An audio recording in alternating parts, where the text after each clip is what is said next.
జనవరి 1 వరకు టైం ఇస్తే మేము లొంగిపోతామని మావోయిస్టులు లేఖలు రాసినట్టుగా చెప్తున్నారు. మీ దృష్టిలో ఉందా? దీనికి సంబంధించి మీ స్పందన ఏంటి?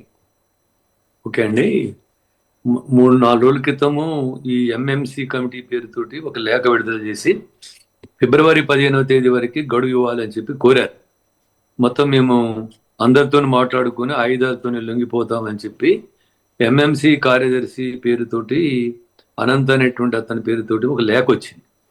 ఆ తర్వాత ఛత్తీస్గఢ్ హోమ్ మినిస్టరు దానికి మేము లొంగిపోవడానికి అవకాశం కానీ అంత గడువు ఇవ్వడం సాధ్యం కాదు, 10-15 రోజులు తప్ప అనేటువంటిది ఛత్తీస్గఢ్ హోం మంత్రి ప్రకటన చేశాడు. ఆ క్రమంలోనే ఈరోజు తాజాగా మీడియా మొత్తంలో ప్రచారం అవుతున్నది. ఉదయం నుంచి అనంత్ పేరుతోనే మరో లేఖ వచ్చి జనవరి 1వ తేదీ వరకు గడువు ఇవ్వండి, కాల్పులు విరమణ చేయండి, మేము కలుసుకొని మాట్లాడటానికి చర్చించుకొని ఆయుధాలతో సహా అందరం లొంగిపోతాం, మాకు గడువు ఇవ్వండి అని చెప్పి వాళ్ళ రేడియో ఫ్రీక్వెన్సీ కూడా మాట్లాడుకోవడానికి ఒక ఫ్రీక్వెన్సీ ఇచ్చారు.